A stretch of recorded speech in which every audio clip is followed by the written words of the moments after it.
Welcome to Season 3 of Necessary Conversations. I'm your host, Saleem Messiah. I appreciate all y'all support. Don't forget to comment, like, subscribe, share. Enjoy the episode. Thank you for watching. Welcome back to Necessary Conversations. I'm your host, Saleem Messiah. I got HCL, Coach Locke. He's back. Is he really back, though? Is he really back? Like, what? How you doing, Coach? It's I'm 2025. good, man. It's a new year. What you got planned for this year? I don't know, man. I want to lose some weight. Definitely want to lose some weight, man. Trying to get this credit back together, you know. Like your actual credit? Yeah. It's always good. It's always good. Is this the headset volume? Nah, you want to turn it down? Yeah, just a bit. Yeah, it's good right there.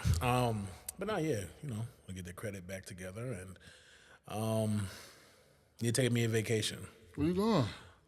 somewhere You with going some out to- you got your sand and passport? pina colada. You got your passport? I do. Yeah, I don't got mine. Well, But I want to take a vacation on spring break. I would say, yeah, get you a little pina colada, some wings, and keep some sunglasses on. That's all I gotta say. I was thinking like Atlanta, Oh, okay. Virginia Beach, Las Vegas. You got plans. No, I don't know. I don't know which one. Or maybe somewhere where you don't need a passport, but you still got an island. Okay. I mean, Puerto Rico, you don't need one. Florida. Puerto Rico scare me. Why? It's a little crazy. No, it ain't that bad. You been there? I haven't been there, but it ain't that bad. How you know if you ain't been there? I got some folks that's from there. It ain't that bad. You just gotta know where you're going. Like, you gotta go with somebody that's from the island. That's the thing. I don't know nobody. So now I'm just out there. You at an international school. Remember Eli? Yeah. He went out there. I'm saying he went to the club. He had to go take a leak. He had to handle business. He took a leak outside. Cops came up. Listen, we need 300 right now. We take you to jail. You peeing outside. But you could pee outside in the U.S. Ain't nothing. Exactly. But that's what I'm saying. It'd be stuff like that you don't know. Like, you used to that. Like, and you a little drunk, tipsy. I don't know if you was. I'm not saying no, but I'm just saying. You never know. You gotta bring you a tour guide first. So you gonna go out there with a tour guide? Absolutely. They're gonna see me. I got chains, earrings. They're gonna be Chains. black. We never seen them. Like, as a youth. Keep them tucked. See, there you go. I'm just saying. We never seen. What you got? I got a little Cuban. Like, what's the pendant? I got a cross. It was my grandfather's little cross. I got a little Cuban. You know? Keep it tucked, though. Yeah. When you go to vacation, it's out. Oh, absolutely. Why? What's the Chest out, difference? sun's out, everybody's out. Lock is out. You understand me? Why are you trying to lose weight? You don't want to be. Well, Wait. I thought you was retiring. What happened? Well, you want to pivot? It's your interview. Go ahead. So, unbeknownst to myself, I was retired. As you know, the last episode, we didn't pull off. We didn't pull off the season that I thought we was going to. We left 5 points at the American Dream. So, How was being in New Jersey? I will say the experience was different than I thought it would be. It was a real rushed experience. I won't go into all the details, but I mean, it was at a mall, obviously, which was, again, it was, for a fan standpoint, it was cool. You know what I'm saying? Football in the arena, or arena football inside of a mall, whatever, you know what I'm saying? As a player, we're like, where the locker room's going to be at? Victoria's Secret and was the stuff. locker room? So because it was already built for hockey events and ice skating, there is a locker room underneath. But, obviously we thinking, we going to, the Donut Dip and, Forever 21 to change and stuff. So, where the locker room going to be at? But, now, like I said, it was a cool experience. The TV broadcasting partners that we had, CBS Sports, shout out to them. They were there and, did their thing. But, obviously it was a very sentimental game, if you will, obviously, for me, because it was honestly my last game. You know what I mean? The fans, shout out to the fans in Albany, were amazing at, taking care of me as far as just, embracing me and whatnot before, during, and after the game. So, obviously, like I said, not the outcome we wanted, but following that game, there was some conversations I had with management and the ownership group there and the team, coaches and whatnot, just talk about what's next. So, obviously, I had a conversation with them about being done, but wanted to coach at that level in the near future. So that was a conversation. And so there was another conversation of some former teammates of mine and some other things that were going to probably be in place if I was interested in coming back. So a lot of the guys who were supposed to come back, go on, let's go for year 10 and blah, blah, blah, blah, blah. So it looked realistic. And so I told them, following some things I got to take care of here, we'll we'll figure it out. Well, that call happened to be broadcasted throughout the organization, and so media team and media outlets in Albany kind of got wind of it, and so yeah. So basically, they offered you the bag. That's I'm not gonna say yes, I'm not gonna say no. Yeah. But there was a financial agreement that was handsomely presented to me, and so because that's what they did to Brady.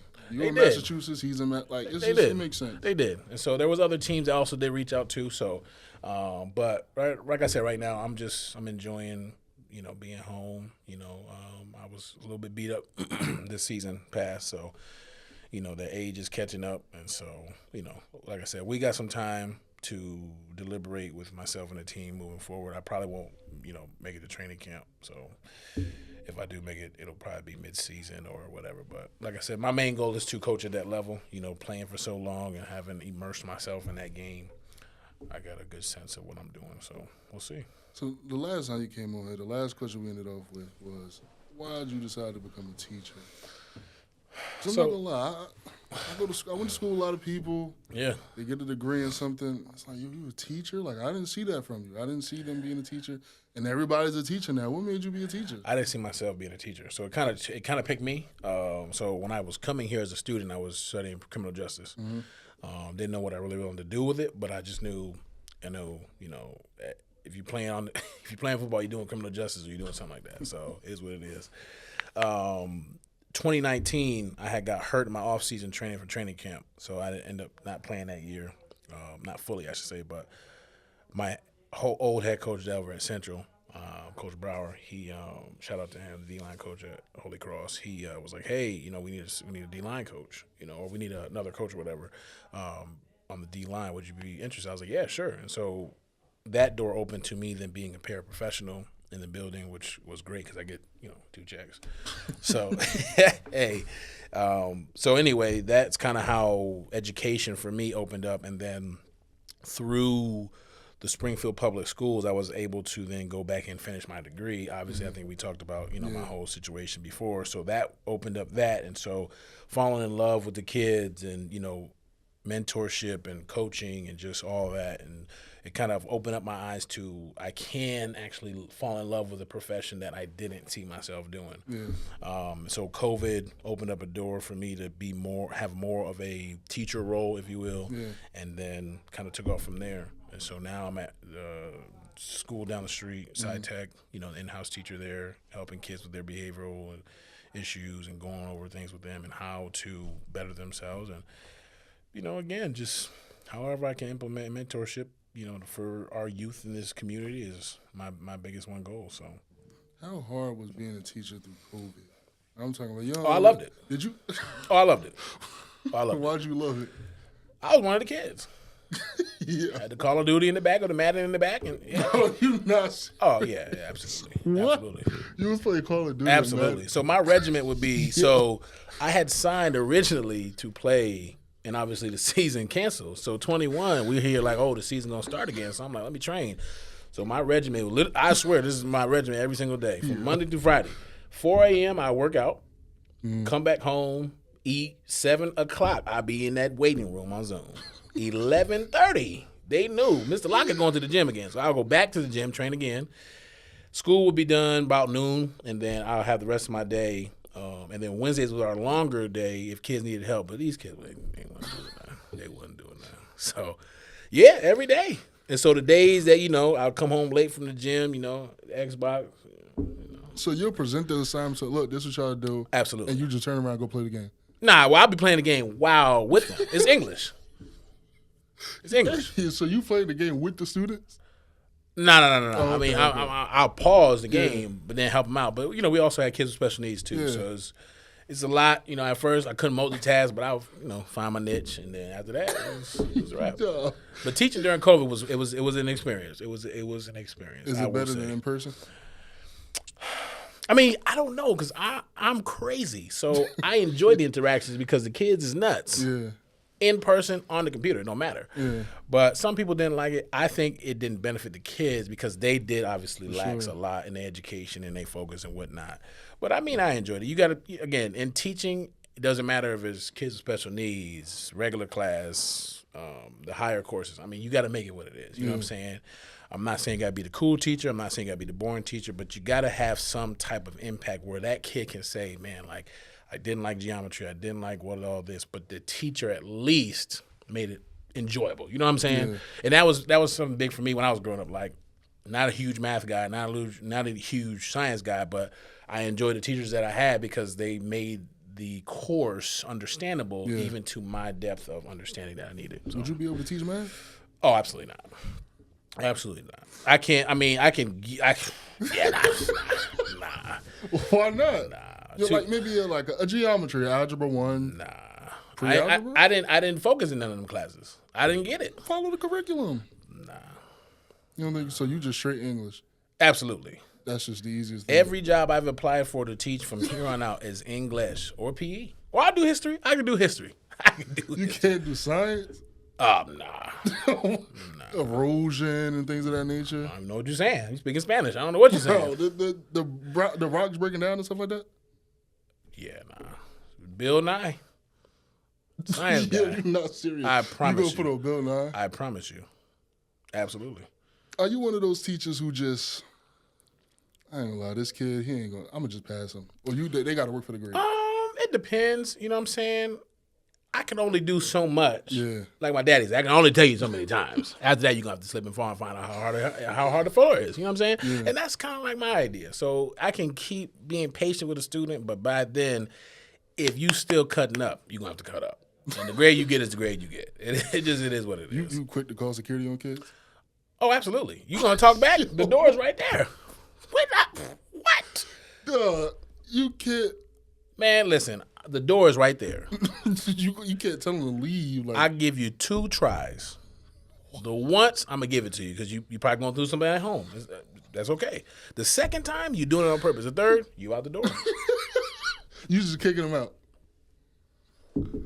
I got a disturbance. And I hang up the phone. Yo, you're not serious. I promise you. Why? Because I don't have time for that. I got to get home. I got bills. I got stuff I want to do. I got pot. You know what I'm saying? I got stuff I want to do. I'm not arguing with you. Unfortunately, teachers have lost their lives in this city because they argue. I'm not arguing. Really? I'm not arguing with no adolescents. I'm arguing. I'm going to pick that phone up. They're going to come get you. Do you have a lot of kids who just don't like you? So, no, I don't know, probably. But I have the hardest job in the building. I have the in-house. So the kids that get kicked out, they come see me. That's like in-school suspension. Absolutely. Really? They love seeing me because I don't play around. You want to leave? Girl, I held the door open for you. I held the door open for a girl last week. She didn't want to stand there. I said, let me get that for you. She got her bag, her coat. I ain't see the girl since. What you mean? You ain't seen in the school at all? I haven't seen her since. No. You were supposed to like, all right, and that was on Tuesday. A whole week later. I haven't seen her yet. Why you don't? Okay, what's going on at home? Let me talk no, I do. You do I sit them down. Hey, what's going on? Now, some kids do have a rough time. They come in my room. I give them some time to cool down. So when they cool down, we talk. How can we, better that? If you're in the same situation next time, how you going to better yourself? Yeah. That's one side of it. The other kids, they come in ripping and run. Oh, here you go. Right there. You going to be mad if I leave? Mad. Here you go. So there's no consequence to you as Not a at all. You're supposed to... Now, what I will say is, I do have a set of rules. Now, if kids do come in, they think they're going to run the world, I let them know quickly, you will be out of here as fast as you got up in here. And you'll get another day. Or you get a day out of here. It's up to you. Yeah. But it's really what you want to do. It's up to you. Yeah. No, I'm not playing. I thought you was a cool teacher. I am.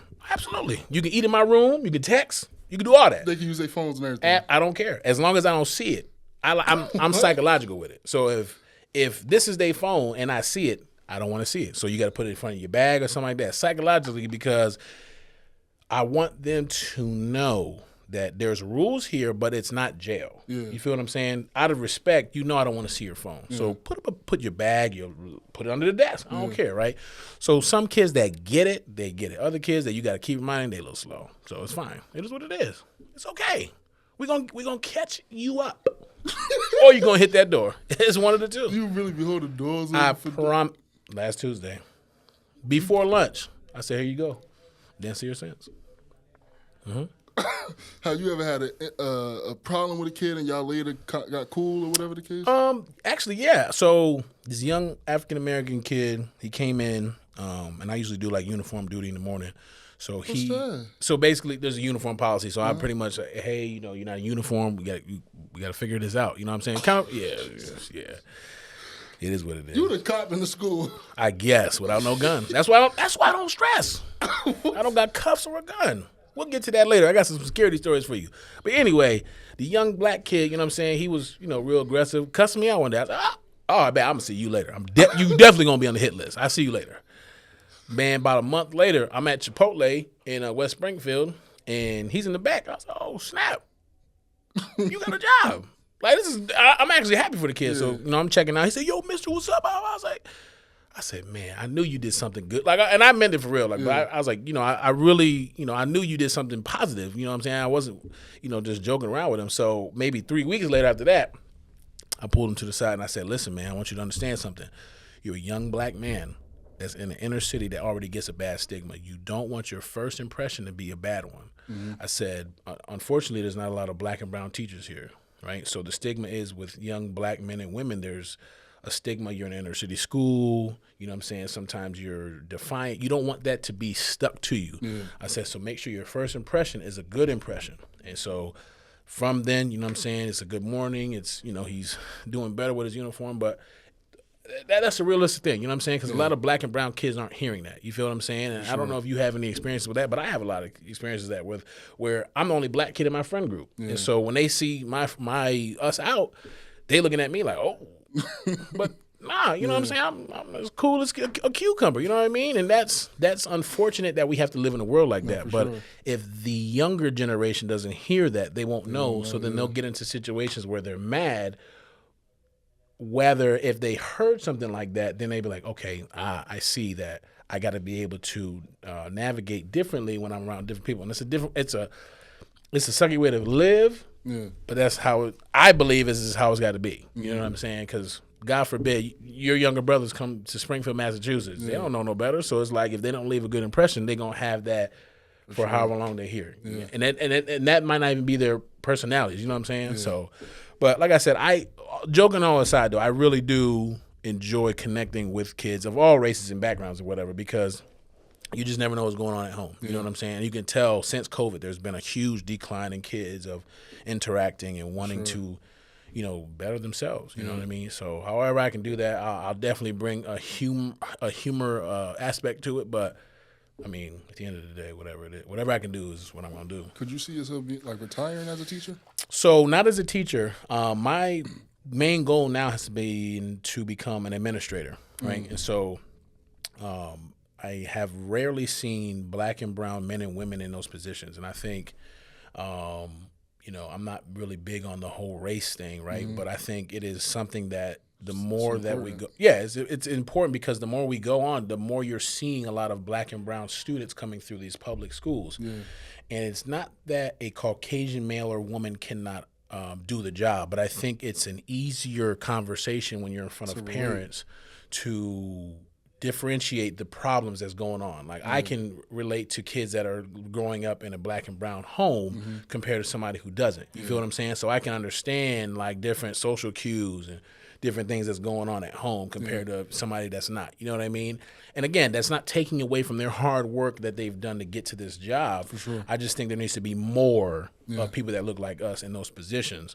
And I think also, too, I mean, it'll help the school. I mean, I think if you have a woman of color or a male of color that's leading a school, they can talk to the public schools and say that we need resources for our kids that live in Section 8 housing. Yeah. You feel what I'm saying? We need food for kids, you know, different things. And not just somebody that's saying, well, we need this just because. Well, no, why is it because? You know what I'm saying? Maybe that person that's in that building came from a family that was in Section 8, came from a single family home, came from a foster care, you know what I'm saying? Stuff like that. And so saying all that to say, you know, that's pretty much my set goal right now. And so I just finished at Springfield College, and now I'm going to pretty much determine or figure out where I need to do my master's program, whether it be here at AIC or Springfield College. So I had a black principal for 2 years. Yeah. And then he now I'm not saying this is exactly the story. I don't know. But what I heard was he's now a coach at Seton Hall. He's an assistant basketball coach at Seton Hall. What I heard was he went there and we had a white coach for football, a white coach for basketball. He went to the athletic director basically saying, we need black coaches in these positions to relate to our kids. Okay. And they got him out of there quick. He was gone. So you have to be careful. And I don't know nothing like that because I've never been in a position that high to make those decisions. Yeah. But I don't. If it's not broke, don't fix it, right? And so I'm not saying the basketball's broke.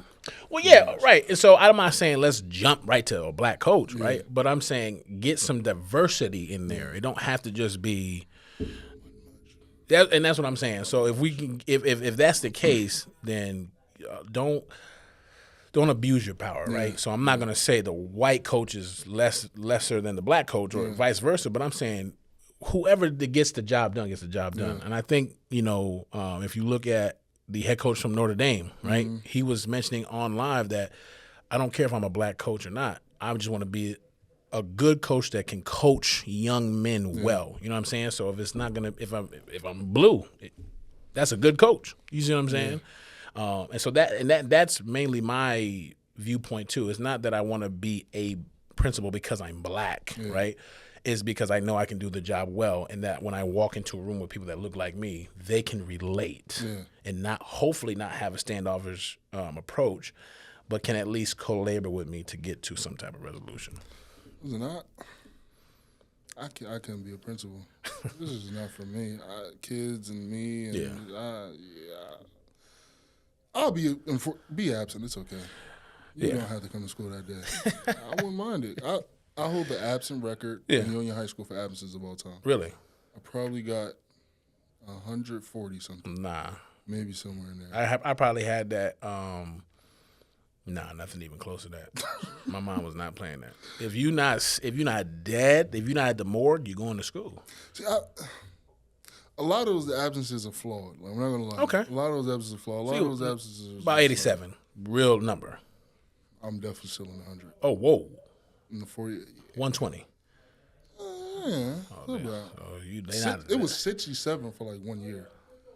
Because of you not wanting to go? No, it was a bunch of things. Like, that's why I said it's flawed, because like I was on homeschool for a little bit, so I don't know if they were counting those. Okay. I don't think they were, but I don't think they should. I don't know, but you don't strike me as a homeschool kid, though. I loved it. Right, but you know how there's a stigma. Yeah, but I was doing it before COVID. Even before, though, there's a stigma of homeschool kids. They sheltered, they closed in, they don't really, Nah, it was more it was like home instruction, like the teachers from the they'll come. They came. Okay, gotcha. Okay. This is your work from this class. Okay. The only thing that was bad was the engineering class. He didn't. Again, you lost me. Yeah, nah. Nah, listen. My mom said, "What do you want to be when you grow up?" I didn't know. She made me. She forced me to sit down, figure it out. Yeah. I seen engineering got paid a lot.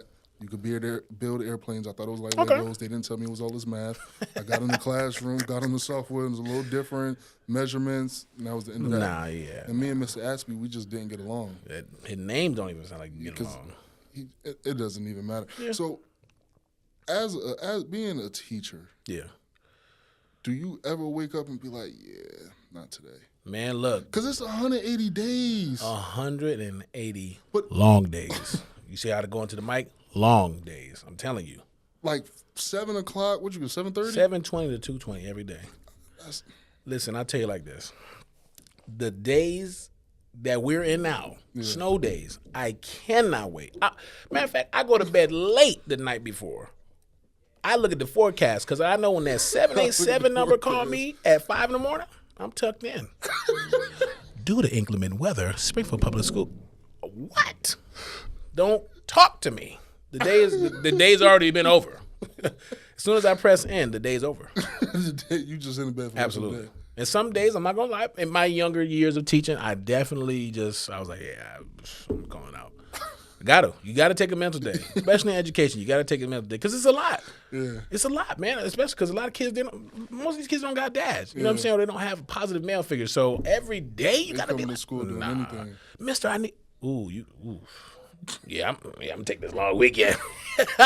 Friday is my last day of the week. Thursday, excuse me. Thursday's my last day of the week. So Friday, you calling right out? Oh, absolutely. You're not seeing Mr. Lockett until Monday. This is what happened. Got tied up with some stuff. You know what I'm saying? I'm just being real. So what you want to get your master's in? Definitely want to do it in some form of administration, whether it be educational or sports. I think that, later on, I think too, being more immersed now in other sports, maybe down the line too, get into some form of athletic director, oversights or whatever the case may be. I grew up playing almost every sport, love sports, love the reasoning behind sports. And so that would be something too, I think maybe later on, way down the line, I, probably dabble in to see if, I can make an impact there as well. You know what I mean? I know what sports did for me. I know what it did for my younger cousin and those that are coming up in the community that are close to me or whatever. So however I can stay around the game or the games, if you will, then yeah.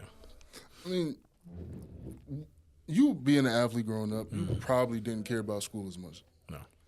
When did you start to be like, okay, I want to actually finish my degree. I want to go even get my master's now. What made you start to care about it? It was later on, man. I mean, I actually had a conversation, man. So I had a teammate when I was playing up in Massachusetts for the Pirates, and he played at Mizzou. Played on I believe the Seahawks and the Redskins for a few years, and the Rams when they were the older Rams before Aaron Donald got there. But he actually never had worked before, never had a job.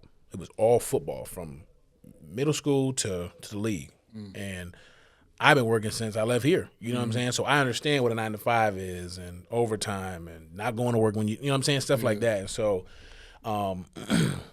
that was also a time where I had found Christ. So I was like, my identity is not in this sport. It's something I do, but it's not who I am, right? So I knew that I wasn't going to make millions of dollars playing in the NFL. I knew I probably wasn't going to go to the NFL, right? So I knew I needed to do something that brought home some good money, right? And so that kind of, for me, solidified, all right, it's time to really put your big boy pants on and go back to school. And so thankfully, I was able to be blessed with the opportunity to go back to school. And like I said, it was about three-year process of just late night sacrifice. Two of the years of the 3, I had to actually do summer courses, and I'm playing football, right? So I haven't done that since I was here.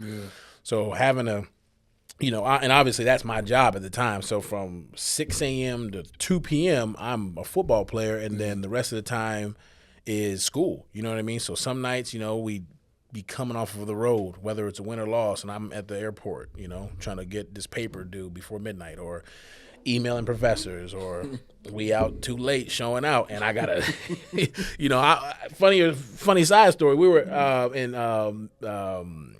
in Texas. No, we were in Nashville, and we going up and down the strip or whatever, and I noticed the time. I was like, dang. So I'm literally in the bathroom trying to, go to my Google Notes. I said, man, look, I got to get something in.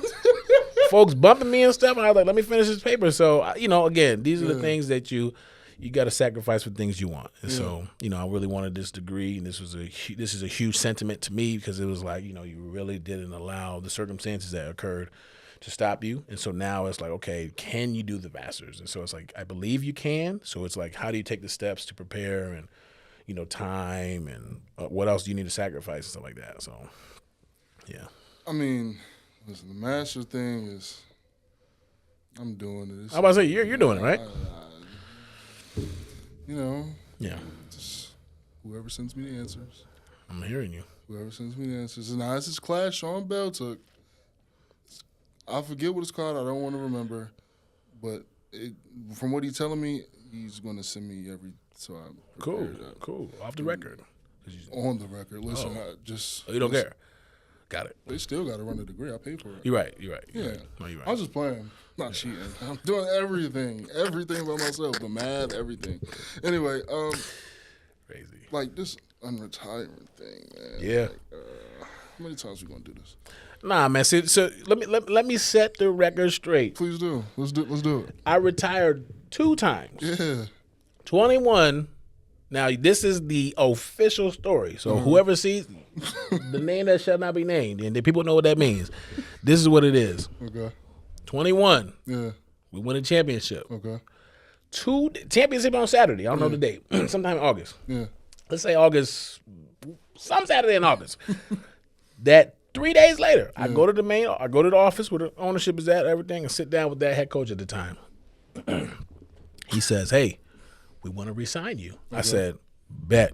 I want to be in Albany." At that time, it was Albany Empire. I said, I want to retire as Albany Empire. You know what I'm saying? Remember as the team. Okay, we'll re-sign you. Go home, enjoy this victory. Everybody's going to go on vacation. Cool. I was supposed to get a bonus. Never got that bonus. That's all right. We ain't going to talk about that. Okay. Anyway, I go home, pack everything up, come back to Mass. 2 weeks later, I'm texting the offensive coordinator who is now the head coach in Albany now. I'm like, hey, just, ready to go. Okay. Oh, we got you. Don't worry about it. We talked to the head coach. I said, all right, back go. We all the way in September now. So now I'm back at the school, training and whatnot. And I'm starting to see folks getting signed. My phone ain't ringing. Now let me back up. I done gave up 0 sacks, offensive lineman of the year, first team. So I did my thing. The money's there. I did my thing. Absolutely. I did my thing, right? Yeah. And that's not me bragging. That's the hard work offseason. You know what I'm saying? So the proof's in the pudding. Yeah. So I'm like, center. Ooh, y'all done signed 3 centers? Oh, okay. Okay. My phone ringing, but it ain't who I want to see it from. It ain't no 518 number. So I'm like, okay. So I enter into free agency. Yeah. So did you have a conversation with them saying you're going to interview? Not at all. You just did it because they ain't tell you. Absolutely. Okay. I told my agent at the time. I said, look, you're not from Albany. They just told me about a month ago. You didn't hear nothing. Didn't hear anything. I was like, okay, cool. Yeah. So I entered free agency. So a lot of teams is talking. So I first signed with a team in Spokane, Washington for the Shock. Some things went south there with that deal. So long winding road to end up in Massachusetts. So I ended up playing for the Massachusetts Pirates. So I ended up signing. I'm a free agent, but it's in a different league. Yeah. And the head coach, again, had some things to say, and I was like, you had a month to call me. Yeah. I live an hour away from Albany. It's a no-brainer that why would I not want to play here? You feel what I'm saying? Like that's what I wanted to do. Was he trying to say you didn't want to play for them? It was a lot of back and forth of, oh, well, you didn't call us and you decided to go test free agency. And it was like, well, yeah, because money talks. Yeah. Money talks. You know what I mean? And so I know my value. You know what I mean? And so I've done the whole journeyman thing through Arena. You know what I mean? And guys who have played before me, I've sat in conversations of how to do it, and in negotiating things. And I believe that I earned what I was necessary for that upcoming season, and so he said some things and stirred some things up between players and myself, and that were not true, that I later found out. And so I told myself that I was going to be done after the season 22, right? And so I came into Worcester and I was like, listen, like this is going to be my last season. It was a team that just won a championship as well. So it's 2 leagues, the IFL and the NAL at the time. They had one and we had one. So I'm like, I'm going to go to a team that won. I'm going to go. Sure. Obviously, it's a no-brainer. Yeah. And I can play at home. Yeah. So my family, friends, it's a no-brainer. It's an ideal situation. We end up losing in the first round of the playoffs, and I just I didn't love football at the time. I didn't love football at that time because of things that were happening in-house on that team. Mm-hmm. So I ended up going back to Albany to watch the championship game, and I'm watching the game, and I'm like, y'all cut me for this? You know what I'm saying? You cut me for this? Yeah. I done just got – oh, okay, bet. Man, now mind you, I'm sitting in the front row of the game. Yeah. I text my agent. I said, when I leave this game, I need you to find me a team for 23. Yeah. No questions asked. Like, I'm not playing like this is disrespectful. I'm going off. I'm a little hot, a little something to drink, you know what I'm saying? But I'm like, yo, this is ridiculous. So. And when you said find a team, were you hoping to go back to Albany? Absolutely. You wanted to play I wanted to play either against them or I wanted to beat out whoever was there. Okay. So that was my number one priority. After that, it was just find me a good team that can compete for a championship and that's going to, talk that bread. You see what I'm saying? That's just what it is. Yeah. So long story short, there were some teams that were new out that were talking that bread, but, were a little bit new on the team or new on the scene. And I always learned that you never just jump at a new team in arena. You know, you never know what's going to happen. You know what I mean? And so, long story short, I definitely sat out for the whole year of 23. Some things happened up there with Antonio Brown where he just destroyed arena football up there. I got a call.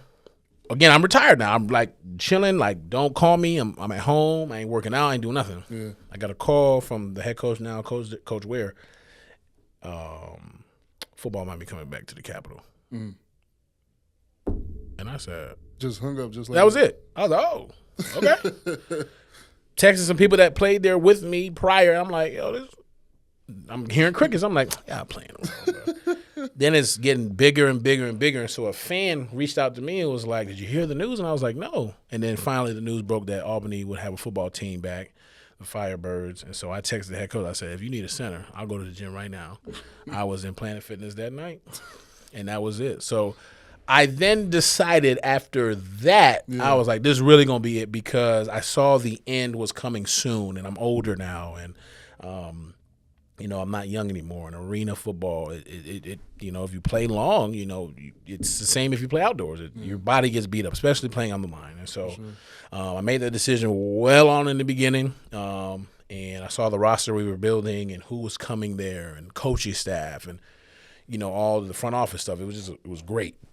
And so I made that decision. So on the record twice, I made that decision to retire. And so I believe right now if like I said, if things don't work out for the best for both sides, you know, I'll be officially done and then go into coaching. Now, if it does, you're going to have a third retire on your belt.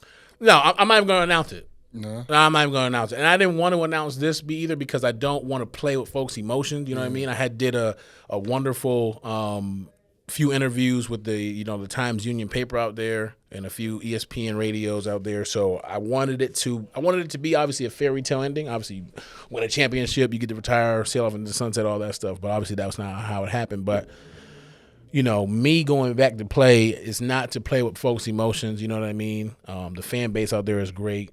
They took care of us as a team and players and whatnot. So, you know, So whatever the Lord has. You're not even going to say nothing. You're just going to walk away. Absolutely. And again, I will always, I believe, always be loved by that fan base because of, you know, just on and off the field. But, you know, I don't want to toy people's feelings. Now, if you do come back, is it going to be just for another one more year? Are you going for two? Nah. So I would most likely probably just come back for one. Yeah.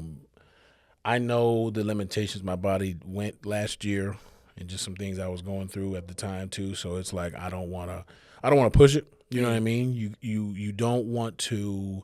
You want to go out on your terms, but you don't want to go out and overdo it, right? And so obviously I love coaching as well, so I want to be able to coach and not do it from a wheelchair or do it from that standpoint either. So I want to save enough juice where I can still feel like I can play, but I would rather use that energy into coaching. Now, you said they signed 3 centers. The question is, how much are you worth to where they signed 3 centers and it still don't equal up to what you're asking for? Now, I don't think it's a money thing, right? I don't think it was a money thing in that situation. I think it was more – I don't know what it was. It definitely wasn't a money thing, right? Because the quarterback, your receiver, your defensive end or your defensive lineman, and your DB, and then you kind of go from there, are your big money players, right? So your quarterback, you can ask for whatever you want, right? Yeah. I play with a receiver who can ask for whatever he wants. Yeah. You're getting 7 touchdowns a game. You can get the house and the kitchen sink and the back door. I don't care. Yeah. You know, and then you'll have your defensive lineman, whether it's an edge or an interior guy. If he's getting you 8+ sacks a season, you're giving him whatever you want, right? Yeah. Your DBs, is he a lockdown guy, right? And then you can trickle down from there, like this is a really key player, this is a really good player, this is a really like that. So you can kind of go from there. So I know me. I haven't, I don't think when the last time I gave up 1 sack in 22, right? So in my career, I haven't given up many sacks. I would say under 10, right? So if you got a center who understands the game and who's coachable and who's a leader, is a captain, who's loving the fan base and who's, not a problem off the field, and then can go for a 12 to 17-week season and just go crazy and keep your quarterback clean, I think you needed to pay that guy. Yeah.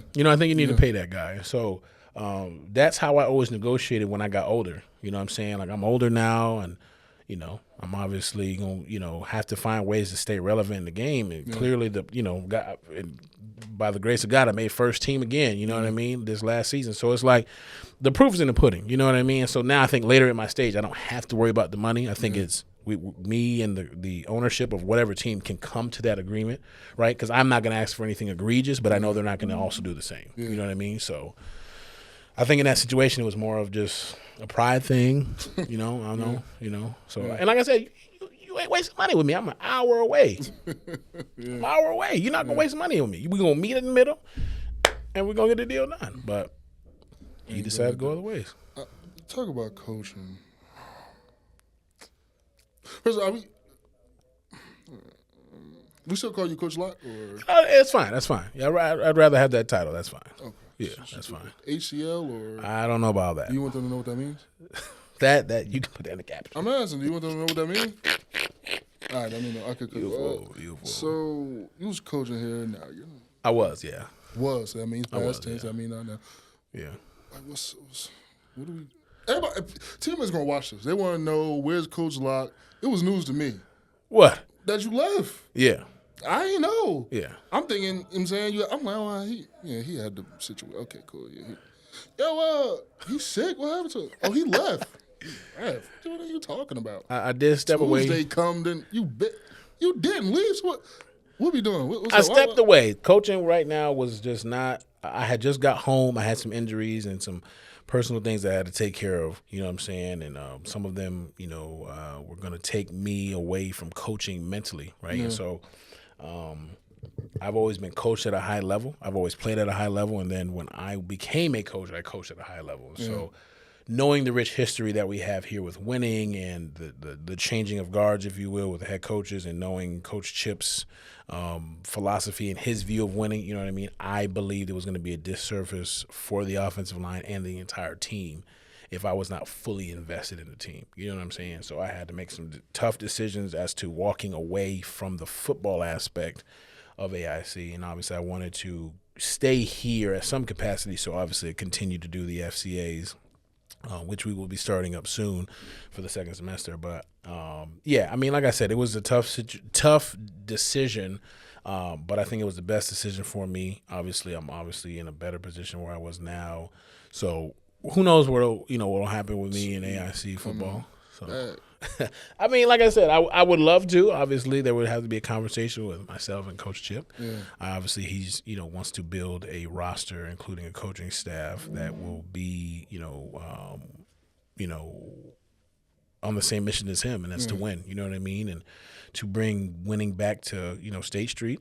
To bring back that rich history, and to also just mold young men into the men that can go lead a Fortune 500 company or his family one day. Listen, I'm telling dudes, Coach Chip, all right with me. He brought my brother here. I don't care if we don't win another game.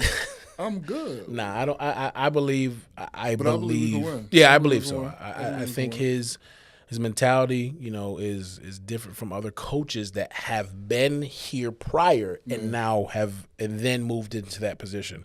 I think it is definitely a new aura here, if you will. Yeah. Obviously, I played under Coach Wilkins, and that coaching mentality was so heavily rooted here that everyone after him kind of had the same identity. Mm-hmm. And I think the generations are changed, right? Yeah. So I don't believe the coaches that we had could coach now because it's just a different generation, right? Sure. The game's different, mentality's different, and that's okay, right? And so I think where Coach Chip is now, and I think just the way he is, he's very detailed. He wants things a specific way that will result in a win.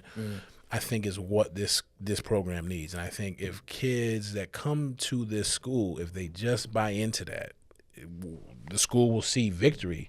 But he can't play. You know what I mean? Like, he can only draw up so many schemes and checks and formations, and it's up to the players to go do that and believe that he's, putting him in the right position. I'm put you in the hot seat. I mean, coach the D-line, you coach the O-line, coach both trenches. I did.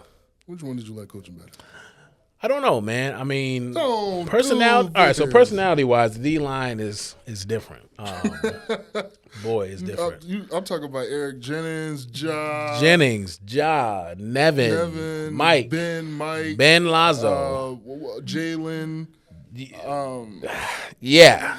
It was a lot. And then you get the offensive line. You got James Delva. You got Joel and all the Jacob. Zesty Jacob, yeah. All of the rest. Cheese. Kareem, Cheese. Yeah, Cheese. Lord have mercy, that boy could eat. But yeah, man, we took that boy out to his recruiting trip. Man, I ain't never seen somebody eat so much in my entire life. He had my plate, Chip's plate, Ja's plate, his plate, everybody's plate. Ain't no way. I called Ja. I'm telling you. Then he fed him at night. Boy can eat, man. The boy can eat. You only get so many swipes upstairs. Yeah. He probably getting some swipes in the low. Yeah. Probably. So who I mean, I don't know, man. It's definitely a tie. I mean, I miss both groups. I think the offensive line was obviously a little bit more near and dear because that's what I've played, what I invested my time in. So, I think we got a good group. I just think that we have to. My advice to them would be to invest in your craft, right? And so off-season work, is something to make if you are protecting your quarterback, and that's at any level, right? So if you're protecting your quarterback, good things will happen, right? And so if you are not taking pride in what you do, if you're not investing in your craft, then you're wasting time. You're wasting your time, you're wasting the school's time, and you're wasting your team's time, right? And so if you don't take offensive line play serious, then you just get passed up. You know what I mean? And I got to tell people too, I got noticed here, and I played 1 year here. You understand what I'm saying? If I would have played 4, who knows where the Lord would have taken me in my career, right? And so it's if that's your goal, there should be nothing that's stopping you from doing that. You feel what I'm saying? Don't matter if you're at AIC or Post or Western New England or D3, whatever. If your goal is to go to the league, do everything until the show stops. You know what I mean? So especially up front, I think now there's a lack of guys.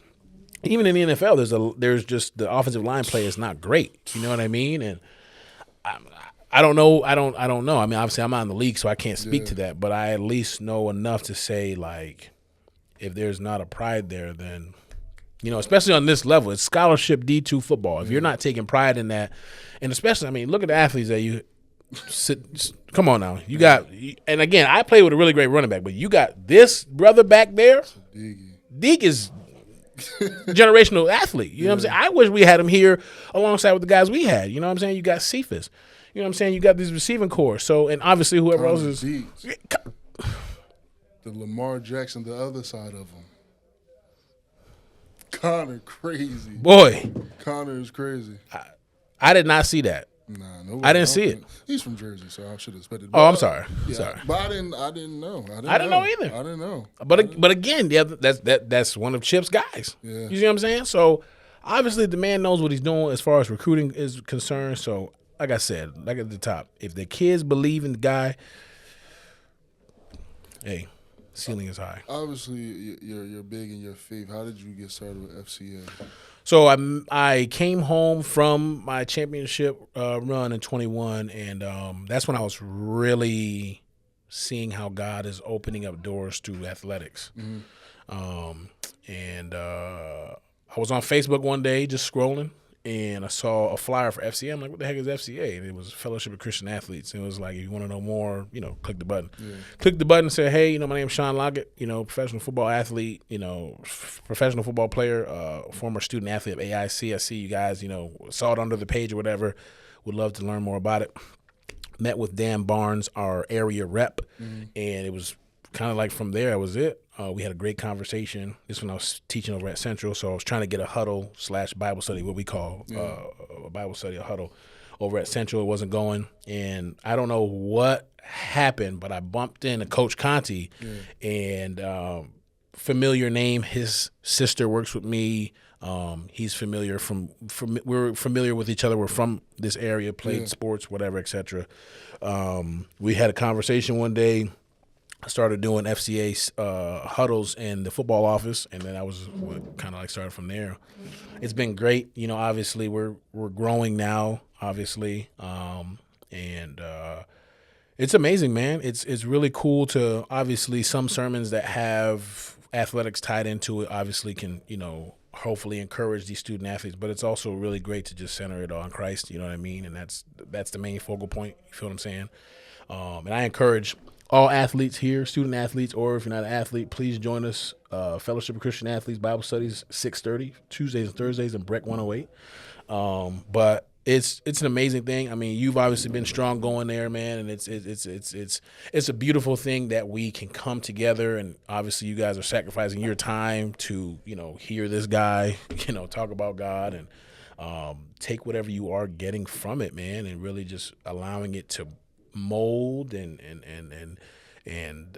cultivate a new sense of purpose in your life, right? Because before I came to the Lord, like I was looked at as a football player, right?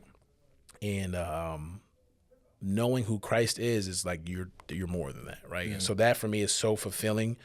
And like I said, it's been such a great journey, right, that I've been able to just reflect on, like, man, like I didn't go to the league and I didn't get to achieve my worldly, humanly achievements, right? But I was able to kind of accomplish that in a different sense, right? I was able to meet people. I was able to make connections and make long-lasting friendships and obviously feel what victory feels like at a professional level. I got to get paid to do something I loved for such a long time, right? Got recognition and stuff like that. And so that stuff obviously does not compare to, you know, what God has in store for me. So, yeah.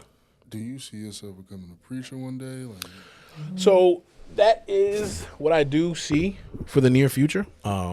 You know, obviously growing up in a black church, you know, you always hear when you're young, like, you know, God called you to do this and stuff. And so you run from that for a long time. And I think FCA came at a really pivotal time in my life where I was at a crossroad. Like, am I going to keep running or am I not, right? And so I don't consider myself a official pastor, right?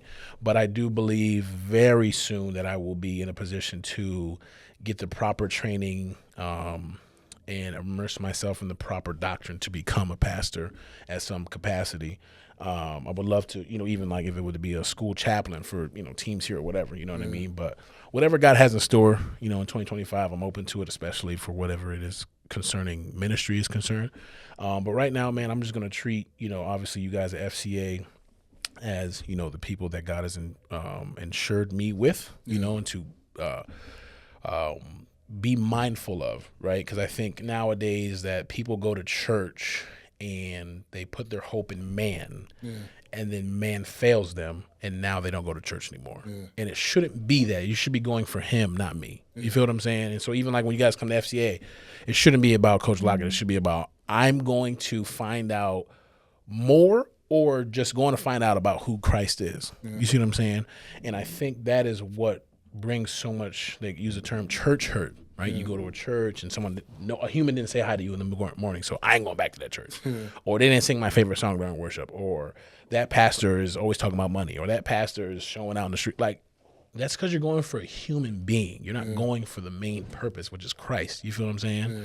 And so if people were if churches, right, shifted their view from come see how big my church is, come hear how good my worship group is, or come whatever, you're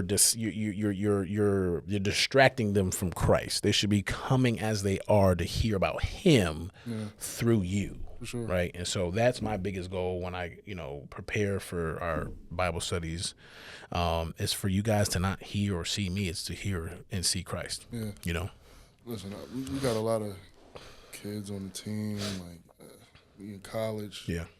Women. Yeah. We need a relationship with us. Because you right in the middle of that, like the beginning of social media. Yeah. And then like before that, without the social media, like you right in the middle of there, like what we do. I mean, you got girls out here talking about like, look, if you can't trick on me, it's over. Yeah, that's. If you can't take me to these restaurants, if you can't see, I got a approach. This is my philosophy. Yeah. I can't do nothing. You got an idea off of Instagram. Yeah, I just can't do it. Nah, or any social media at that. Yeah, I like just because you seen it on Instagram and now you want it, it's not about me, but it rubs me the wrong way. I don't know. It's just me. So it's a lot. Like you got Instagram, I'm talking about. I seen something the other day. It was a couple on Instagram. They was like they went to Target. They got one of them big. You know when you went to the black cookout and they put the ice in the bucket and then they got the bucket and they said whatever you could put in the bucket, I'll buy. And they both did it. Whoa. Now, Coach, that's a big bucket. You could buy like $100 worth of clothes. And you still Target got is a bunch not cheap. Like, this is what we going up against out here. And women to think this is actually real. They don't know he's making that money back off the video. Absolutely. What do we do? We need some relationship advice. Well, I'm not one to give advice. I'm going to just tell you what worked for me. Number one, and I'm not being super Christian or whatever, but I'm being so serious. Number one, like, as much as possible, stay as pure as possible, right? I mean, we don't got time to go into the whole theological and biblical purpose, but like, when we're having sex with women and we're doing that, we are not representing. Number one, we're not representing God, right? Because this is his daughters just as much as I'm his son, right? And so the more bodies we get and the more macho we think we are, we're really not, right? Because ultimately we're damaging ourselves internally, right? And I'm speaking from everything I'm gonna say is speaking from pure existence, right? So I'm not like, this is raw, right? And so that would be the number one thing is just abstain from sexual contact as well as much as possible, right? And like you said, it's college, right? It's international school. Listen, when I was here, it wasn't as international as it is now. But when I was there, it was some stuff. My dad told me you're going to have every flavor. This is international school. This is Baskin and Robbins. You understand me? 31 flavors. You understand? But at that time, I'm not thinking like I'm thinking now. It's like, that brown look good. That white, that cream, that mocha, that caramel. You know what I'm saying? But like at that time, I'm not thinking like, I got 3 sisters, man. I don't want my sisters to be looked at as an object. You feel what I'm saying? So that would be number one. And I think number 2 is being honest where you're at, right? So it's college. If you're not going to marry that girl, leave that girl alone. So nobody should get in a relationship right now.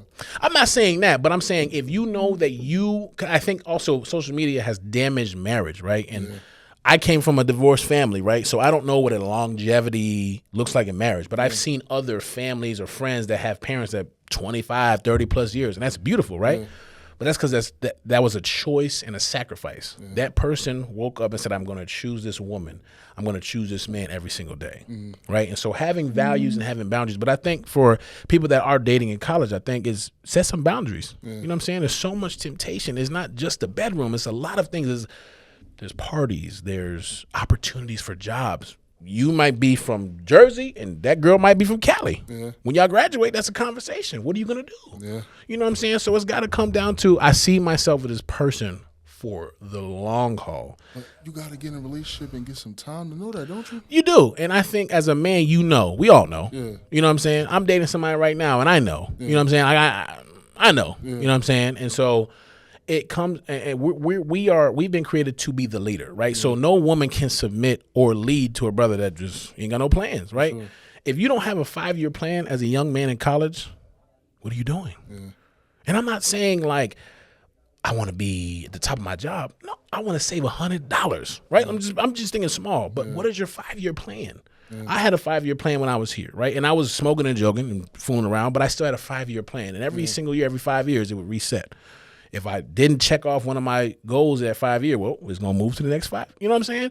So I think as a man perspective, have a plan. No woman's going to follow you into battle if you don't have a plan. You know what I'm saying? And love and relationships is a battle these days. You got to go up against Instagram, TikTok, and all the other things. And it's like, that's not real. We don't know what happens when the camera's off. You feel what I'm saying?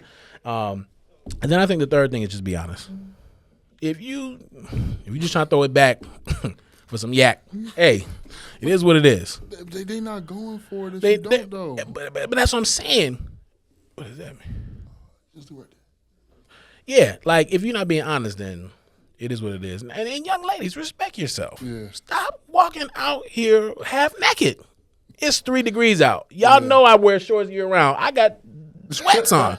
You got to be cold. Stop showing all your goodies. They trying to look. They doing it for them. No, you're not doing it for you. I don't want to see all that. My thing is, If you say you want me to take you serious, but you half naked, that's supposed to be for me. Yeah. You showing everybody else. Yeah. So what is the best man wins? What? Yeah. I don't want that. If everybody's seen it, it ain't mine. It ain't mine. What about on Instagram? What you mean? Like, if they ain't, obviously they taking pictures and they coming outside for. Say you go on a girl Instagram, you see like you seen half her body before you. I don't want it. I don't want. Because think about it, her DMs is flooded. Yeah. Noah's Ark. You understand me? So that means I'm on the list, and she might catch me on a good day. Hey, good morning, beautiful. Oh, let me just. Yeah.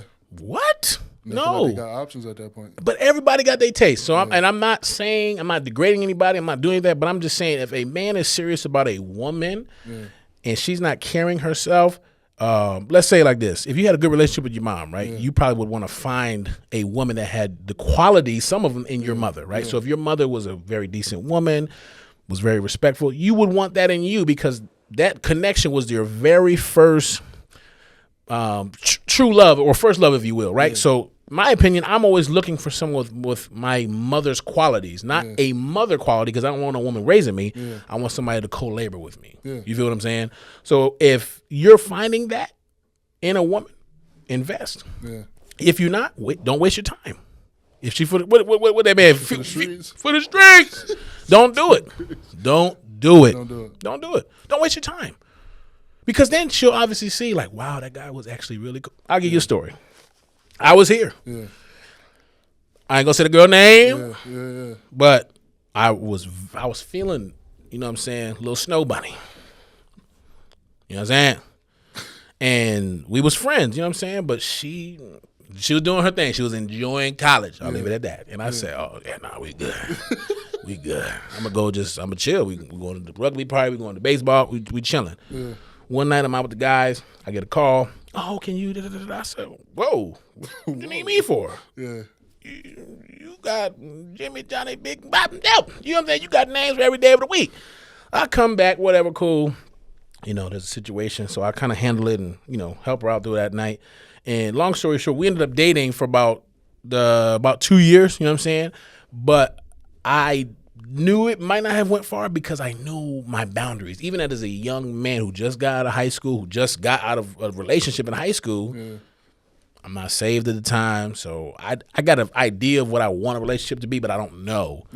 And I was like, I'm not gonna settle, but I ended up settling, and that was my problem. You know what I'm saying? So 2 years of damaged goods, right? I was young in a relationship, she was young out of a relationship. We dating now, and you was showing out in the beginning of college. Now, you know what I'm saying? And now that's extra baggage that, you know what I'm saying? I'm a grown 30-year-old man now. I got to go to therapy about this. You know what I'm saying? I could have left you just showing out.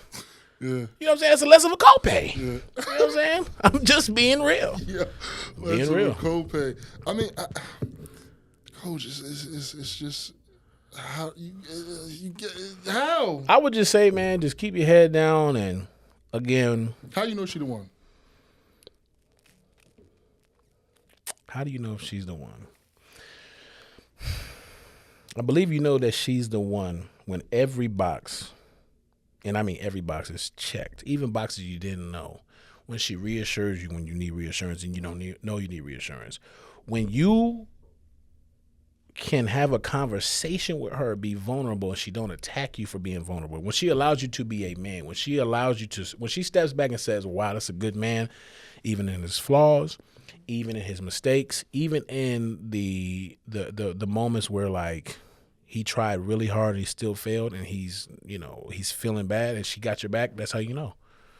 If she's not with you for your money, your success, or your status, but she's gonna roll with you, your dreams, your aspirations, your wins, your losses, that's how you know.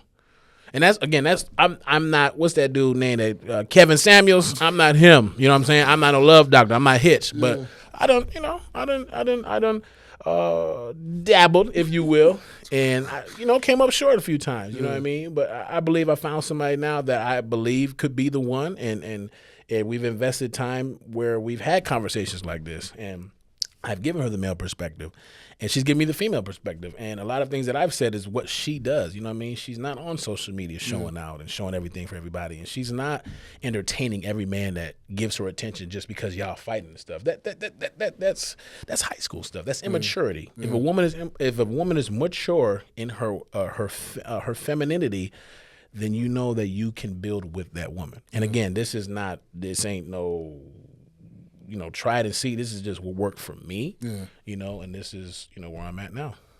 I mean, making sure they ain't stealing my charger. Look at this dude. This dude is crazy. What up, Nelly? Boy, crazy, boy. Boy, Chippy is crazy. I mean, when it comes to relationships, it's just so much to think about. There is. Like, okay, so for example, right?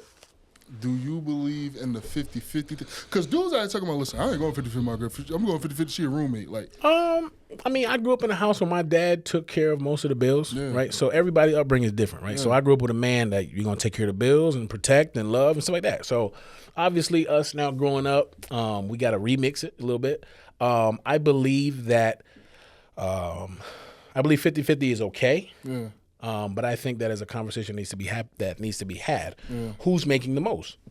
Now, I don't go into this whole gender thing. Like if my girl is a lawyer and I'm a janitor and she makes more, then she just makes more. I'm not with her for the money, right? That's a conversation that needed to happen prior. I think the 50-50 is okay. If it works for y'all, it works for you. Now, if you're more of the breadwinner and you're more of like me in the sense like I'm just going to take care of it. Like I want you to be cool. Yeah. Yes, then obviously. Or if it's vice versa. I don't think that y'all should be, don't move as a married couple if you're not married. Yeah. Right? So we don't need joint accounts right now. We're not married. Yeah. You know what I'm saying? Yeah. Like we're not married. We're not sharing cell phone bills and stuff. We're not doing that right now. Again, that's to each his own. That's just not me. You feel what I'm saying? But I do think 50-50 is appropriate for whatever couple. If it works for you, it works for you. If it doesn't, then don't do it. Yeah. Obviously on dates and stuff, I'm a chivalrous, so I'm like, nah, I'll pay for the dates. If I ain't got it, or if you offer and you beat me to my wallet, then you got it. Yeah. You know what I mean? Or simple things. If hey, I'm pay for get your hair done today, or maybe you need to get a haircut here. You know what I'm saying? Stuff like that, cool. But again, if it works for y'all, it works for y'all. Yeah. Yeah. You go through phones? You do go through phones? Nah. I can't do it. I trust the girl I'm with. Yeah. I trust her day and night. Yeah. But I ain't going through that phone. Oh, no. I done got in trouble here. Going through folks' phone? What? I'm telling you, boy. I'm not going through that phone. There's no chance. Absolutely not. Yeah, you can unlock it. You can tie me to the chair and bust my eyes wide open like a shotgun. I ain't going through that phone. I'm not going through that phone. I can't do Absolutely it. not. No, you gotta if it come on. I don't even want to look. I'm not even gonna peek. Yeah, you gotta turn it off and then push it to the side, turn it over so you don't see no. I'm just leaving the room. I'm leaving the room. I'm leaving the room. I don't even want to look at it. You got real PTSD. Oh, absolutely. I'm in therapy right now. I'm okay to say it. I promise you. Folks done hurt me. And it's okay. We're gonna get through it in Jesus' name. I'm trying to tell you. I don't go. I ain't going through it. You going through a phone, and you see something, your heart get to beating fast. It's over. It's right there. It's over. You can have everything back. I'll cash app you when I get paid. You can have everything back. You may not listen. You may not have even done anything, but the fact of the conversation. If I gotta scroll with my thumb 3 times, over. If it's not even left on red, and it's over. Yeah, it's over. It's over. It's a wrap. It's a wrap. You haven't forgave? I have now. Older me, yeah, I have. No, I'm saying if you go through a phone and you see, I'm done, but then you go back. I mean, obviously I'm exaggerating, but I mean, obviously, if the content in the conversation is egregious, and you know already, it's baby, we got to go. There ain't no talking. You understand me? There's no talking. There's no talking. But if the conversation is that you can see that your person is attempting to redirect the conversation or not answer the conversation or really shutting the conversation down, and the gentleman is the one who's aggressor, then you can work with that, right? I mean, and again, seeing stuff like that is reassuring, saying like, all right, now she's really serious about me. You know what I'm saying? But if you, Listen, You don't got to say thank you. You know you look good. Why you got to say thank you for it? Why you got to like the comment? That's what I'm saying. Don't like the comment. Same thing with guys. Don't like the comment. Yeah. You see what I'm saying? Like, you just left the barbershop, the fade is laid, all that. The fade is laid. Why are you liking that comment? Yeah. Don't do that. I'm just being real. And again, some people like that stuff. Yeah. If I see the person I'm with, you liking the compliment or you liking the shot that's been taken, you can have it. Call a 30-second timeout. Make a sub. Make the sub. Yo, I'm on the wrong team. I'm on the wrong team. It's over. I'm on the wrong team. I mean, yeah, I've been in a 9-year relationship. 8. It doesn't matter. Don't get in trouble. Yeah. 8. Over 7. 8. It's 8. It's 8. Okay. It's 8. Okay. It's a lot of time. I'm gonna catch you. I see. I'm tripping. Dang. You didn't do it. But the phone, I can't do it. Nah, I'm good. Look, I'm gonna be honest with you. One time, I'm going through the phone. She hearts. I look up. She sleep. Look at her. My heart started beating. Now that's why I say this is from experience. I get up to a certain point. Oh, this her uncle. I'm tripping. My bad. I was about to kill you. Yeah, nah. My bad. Nah. So, yeah, get like that. So But see, that's why I want to meet family early. I want to meet family early. Oh, that's my that's your who? I ain't meet him. We were just at the barbecue last week. Everybody. I did everybody. Cousins, fake cousins and all. Co-workers and all. I don't do that fake that work husband and stuff. Yeah. Nah, we don't do that here. Man, that's... Oh no. work what? Nah. You might as well just be yours. You don't need me. I'm just paperweight. You don't need me. What's a work husband? What's going on at home? Or I'm going to lunch. You want something? No, I'm good. I got a salad. They got to deny it. Absolutely. It may sound harsh, but it's 2025. We don't got time for games. Pick and choose. What are we doing? Yeah. You need 2 people? When at work, you can just text me. You need somebody to vent to, call me. I'll step out of the school. I'll step out of the school. Work husbands. I don't even do that. I don't even play like that with women. I don't play like that with women. No. Sean, I brought. I'll leave it over there. That's not for me. You didn't get that from me. I don't even drink coffee. That's how you know you're playing. What? I don't play around. I don't do work wives. I don't do none of that. I'm there for work. Now, do you know who Sue Surf is? Who? Sue Surf? Nah. You don't watch battle rap? Nah. All right, so he's a battle rapper. You know who Mozzie is? Yeah. That sounds a little bit familiar. So he had a whole. It's called Blood Cousins. It's a whole. Okay. Okay. Cool. Anyway, Sue Surf. He's from Jersey. I was watching his during quarantine. You know how Tory Lanez doing quarantine radio? Right. He had a quarantine type of situation like that. He was just asking a bunch of different questions, and one of the things he was talking about was one time he was talking about like now he don't like mess with women who's in relationships. Like he don't do that because one time it's not funny, but he said the one girl that he did it with, well, one of the girls he did it with, I guess she found her husband found whatever, he killed her. So he said he don't even play like that no more. So that's how you is. You don't. Nah, I did that one time in my young years. Early on in my career, we was in Florida, and I this is not a lie, but I had bumped into somebody at a bodega, something like that. Very good looking white woman, mother of 2, and she didn't have a ring on. Yeah. Okay. You talking about what team do you play for? We're having a conversation. Simple. We're out there for a little bit, and I get back home. A few weeks go by, I get a text. So, who's this? Oh, I don't know to make up a name. It's Allison. I hope it ain't Allison. We met at that bodega in Florida, or we're Orlando. I said, okay, how you doing? We just chatting. Things took a swift turn, and I said, whoa, I'm in something deep now. 2 weeks later, somebody text me like, who is this? I said, girl, stop playing. What do you mean? Now I'm thinking like, what's going on, whatever. And then, long story short, it was her husband. I was like, oh, sir, I did not know. I'm sorry. Now we done shared some stuff, some flights and hotels, and we done shared some stuff, some pictures and stuff, some invisible ink. Invisible ink. I didn't know you was married. You didn't say that. All I knew is you had some kids. Her husband ain't on her social media at the time. I don't know what it is now, but I wasn't on the social media. You was in the store by yourself. I don't know what you're doing. You can't get mad at me, sir. You ain't never ask her? No. Oh, I did. I was like, so kids got a daddy? Yeah, they go. Could be in jail, could be dead. You don't know. You still got a dad. You got is the dad present. I said, lady, does them kids have a daddy? This is before I went back to school, education. Does them kids have a daddy? She said, yeah, but, we're not together. Okay. I wish I had a little Nokia phone from Dad's Variety. The little Jamaican spot is not here no more. I bought a track phone from over there. Yeah. She told me she didn't tell me they was married. Yeah. And the husband texted me. He trying to it was a month in. Oh yeah, because we were going back down there. Yeah. And she was ready to go. She said, I'm either coming up there or you coming down here. Either way, somebody coming. Yeah. What? Oh yeah. And he wanted to fight. Absolutely. White dude too. How you handle that situation? Had gun. I said, sir, I sent screenshots. I said, but I gotta be careful. I said, this is the beginning of the conversation. Here you go. I ain't here. I hope that woman's still alive, but I have not heard from that woman since. This is over about 8 years ago. Yeah. Mm-hmm.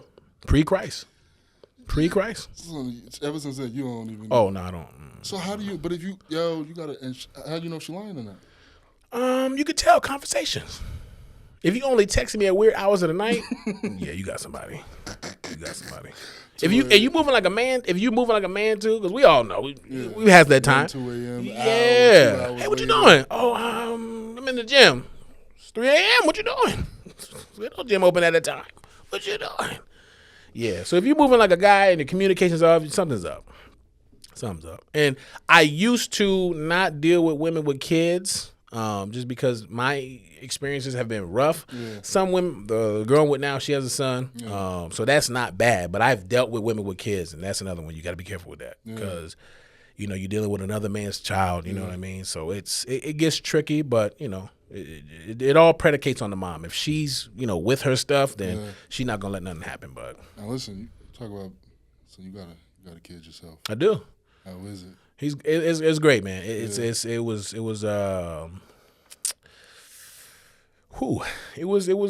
an experience, but it's phenomenal, man. He's definitely slowed me down and helped me to mature in a lot of ways, and I'm blessed that he's healthy. You know what I'm saying? And I'm just grateful that he's allowing me to be a dad to him. You know what I mean? It's been awesome to be allowing the torch to be passed from my dad now onto me. You know what I'm saying? And just want to be able to give him a better life than me. That's the biggest thing. You know what I mean? And that was another reason why I slowed down from playing, because I was like, listen, like, you're older now, and from the way he looks and what he's looking like, he's gonna also be a giant himself. So it's like, how can I do my part to have some longevity on the earth, right? Obviously, we don't know when our last day is, right? But want to be as mindful as possible as a dad now. So just, do I want to play?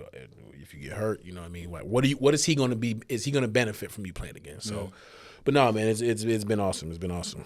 I mean, they say, like, soon as you have a kid, like, it's just, you change. Like, oh, absolutely. It happened like that for you? Absolutely. I mean, working out was different. And working out? Yeah, man, because, I mean, my normal regimen is either early in the morning or late at night. You know what I mean? I like to work out by myself. So, like, when I have him, it's like, that's a workout in itself. It's a lot of ribbing and running, and you got to make up voices and names and characters. And all.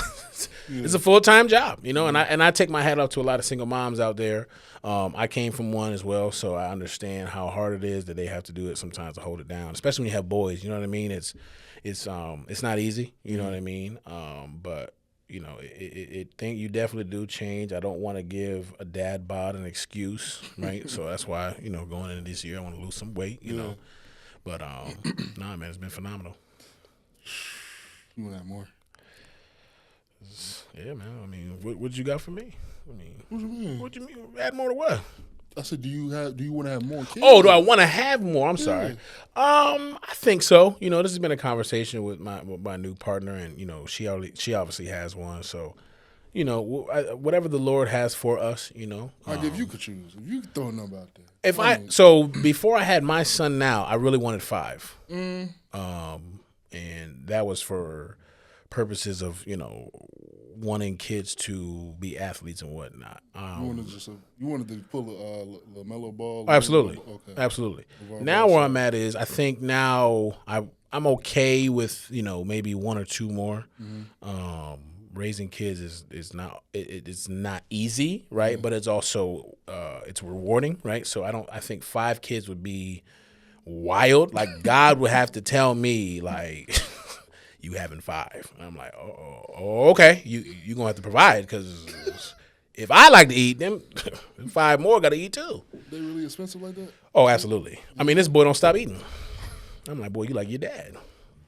And so I told my girl, I was like, when he get big, we're gonna take shifts in the kitchen because not everybody can eat. Not everybody can eat. Your shift is at 3 to 5. Simple as that. Don't mix the shifts. I'm being real.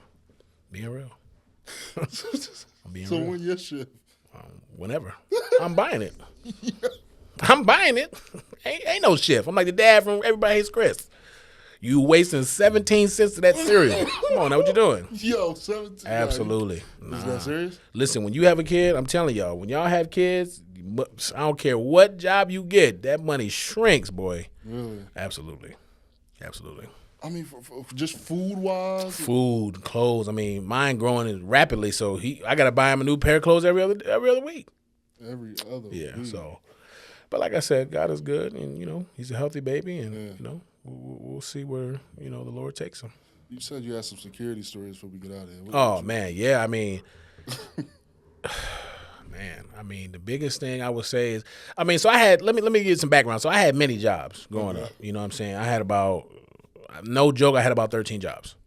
Yeah. When I left here, I was working 3. I was bouncing at a few places, and I was doing security. Yeah. I was a correctional officer. I worked at a plane. Those that know Martin, I was like Cole Brown. That's what I was doing, cleaning the planes, just like that. I was Cole Brown. You know what I'm saying? But I worked for one security company that we would do.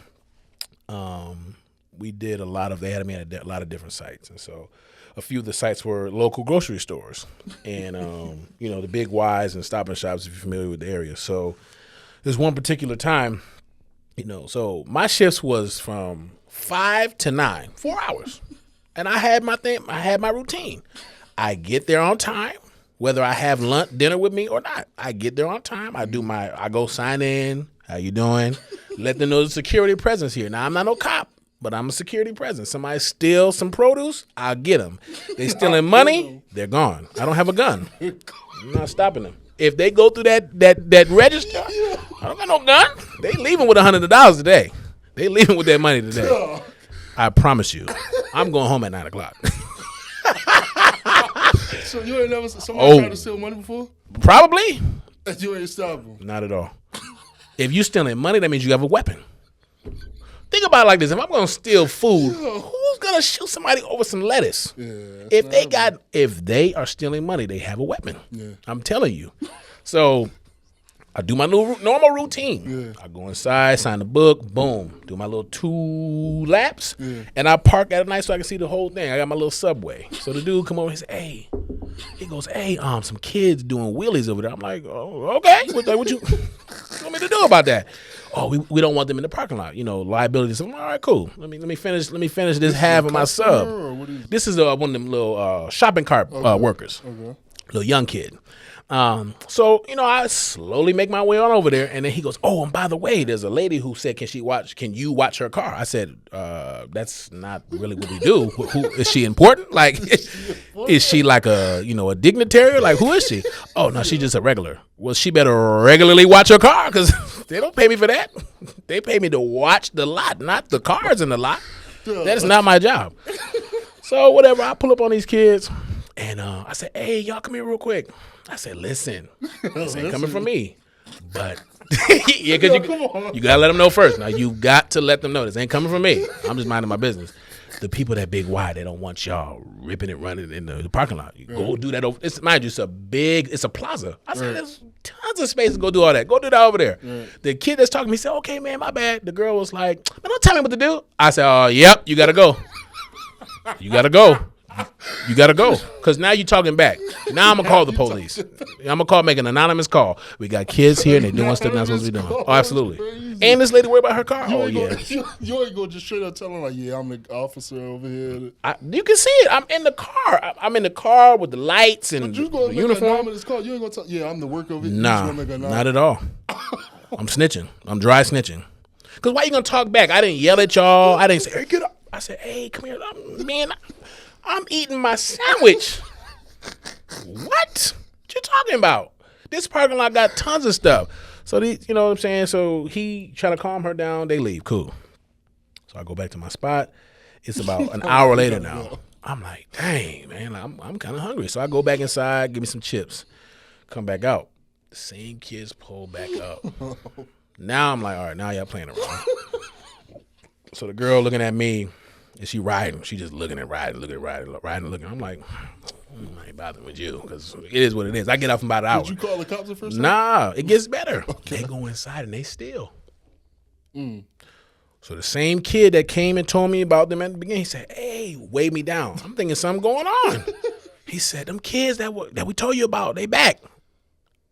Okay, what are you? Well, we found one of the girl that was with them that was stealing. I said, well, what did she steal? Oh, I just think some candy and stuff. I said, man, this is some candy. He said, no, we've got. I said, we's a lot of people. Whatever happens in the store, you need to call the police. I'm worried about the parking lot. And I said, I don't even see him out here.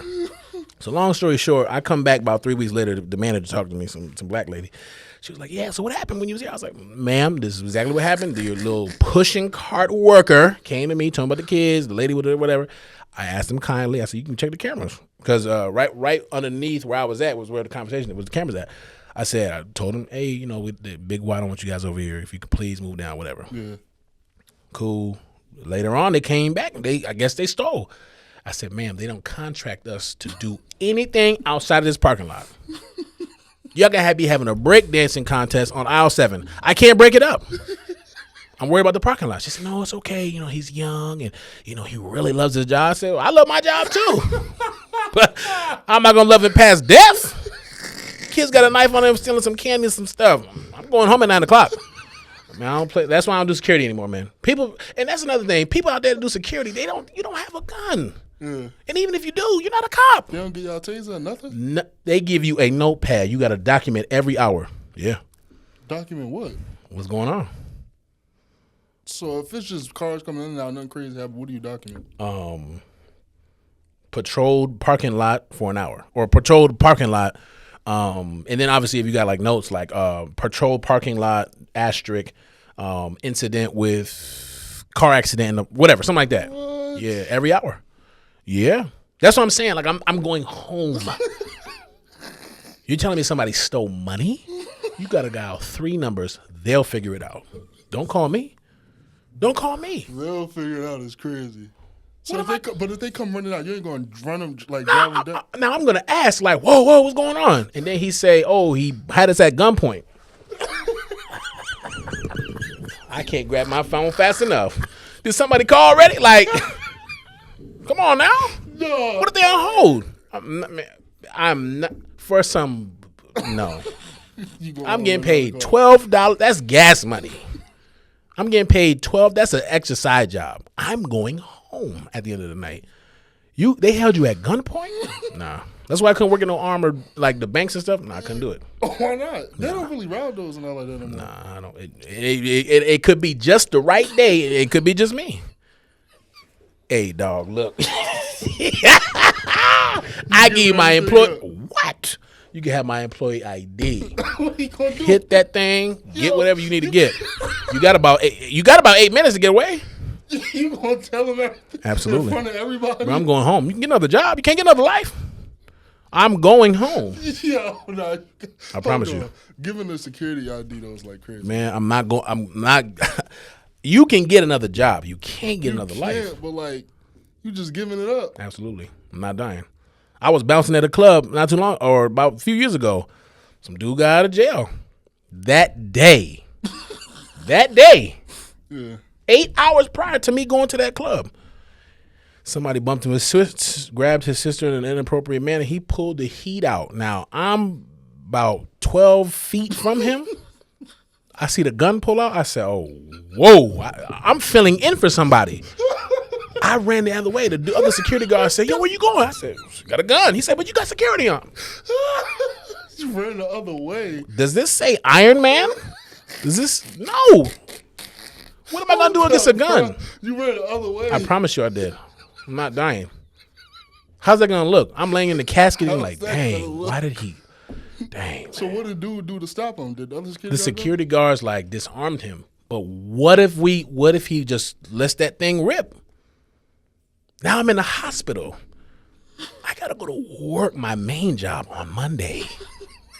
Yo. I got a gym membership I gotta pay for, bro. So we know if his guns come out, you it's a you wrap. out. I mean, I have my own weapon, but I'm saying like on some crazy stuff. Like if y'all looking for me to save the day, and like I'm like, because you're a bigger guy, so they're automatically gonna look to you. Right, but that's what I'm saying. Like if it's my duty to do that, no. What the? Hold on. If it's my job to do that, I'm not doing it. No. What? You don't take no oath. You remember that movie with Martin Lawrence, Blue Streak, where he was? Yeah. You don't take an oath. You sign your W-2s and you piss in a cup. That's it. That's it. You're not taking an oath. Bruh. So I'm going to either go home jobless or I'm going home with a job. But you going home? I'm going home. If I'm contracted from 5p to 9p, 9:05, I'm out of that parking lot or wherever I'm at. Yo, I'm going home. There's just no way, bro. I promise you. He said, if it is my duty to do it, I'm not doing it. What? Nah, I'm saying like I'll maintain some like conduct and order, but outside of that, nah. 911. What is your emergency? You had to deal with this before? What? Like calling 911? Nah, I never had to deal with that, but I did have a guy at a methadone clinic who pulled out a gun, but not like on me, but like he just like kind of like flashed it and was like, "Oh, I'm a cop," but he was impersonating a cop. And I handled it appropriately, in my opinion, and I didn't want the whole room to be stirred up because there was about 30 people coming to get some medicines, the methadone clinic. And he whipped out the gun, and I was like, "Oh, whoa!" Like, no cops don't just do that. Bro. Like, you pull that joint out, like. Just. So what you do? So I went back and told my supervisor, and we had to shut the place down. But like, you ain't go to the dude. You just what if it was? What? I told you no. I said if you'd have went back there and then he just started letting the place go. I don't have a gun. I'm not made of Kevlar. I'm not gonna stand in front of everybody and say, "Hey, no." If he let it rip, he let it rip. So you seen the gun? You said, "Yeah, let me go tell them." Yeah, I calmly said, "Okay." I said, "Well, we got to put that in the safe." We ain't got no damn safe. He put that thing in the little box that you do at the airport. Yeah. Put it right there. I said, "Everybody else, just give me a second." I went to the back. I said, "Hey, we got a little situation now. You got to come out. You got to come to the front. You got to come to the front." So he was going to be the sacrificial lamb, if anything. Oh, absolutely. Whoever was behind him is over. We could have walked into a bloodbath. I don't know. Yo. But here's the crazy thing. The gun was fake, and he got a fake badge. It was a toy badge. The boy got kicked out. That's a methadone clinic. You don't do that. You don't mess up. Fake gun. Fake gun. He was walking around, but he does. But he's one of these people that does security at another place, and they allow this foolishness. No. So why you don't start carrying around a fake gun as a security so you could just to feel more somebody else? I got a real gun. I'm not gonna carry that around just to feel good. But you are you bringing that to your job for security? No, you're not allowed to. So yeah, you bring the fake gun so you could just if somebody got there. I'll take my chances of leaving.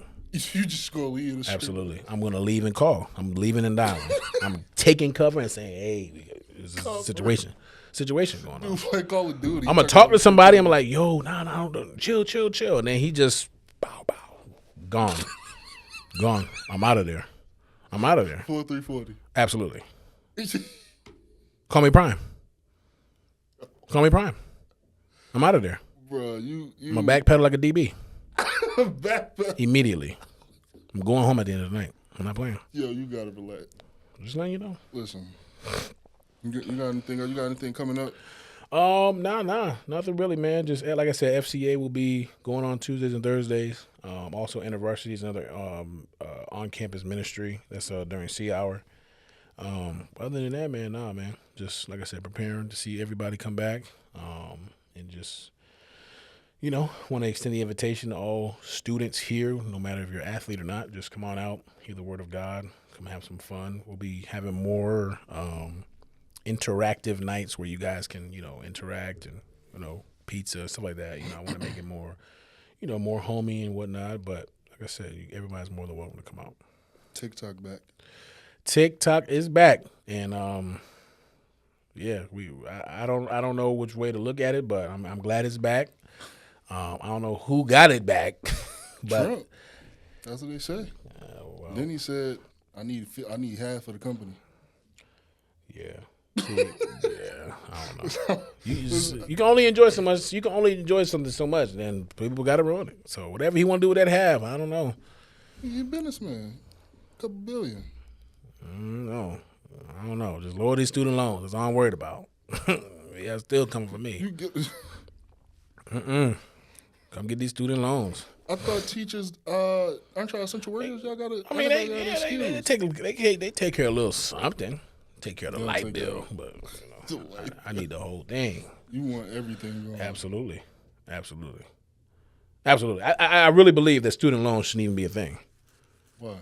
Why should it be a thing? No, I agree with you, but I just think it's crazy to think that I now am tied. I have a ball and chain on my ankle for the next 30 years because I worked hard to get a degree to better society at some degree.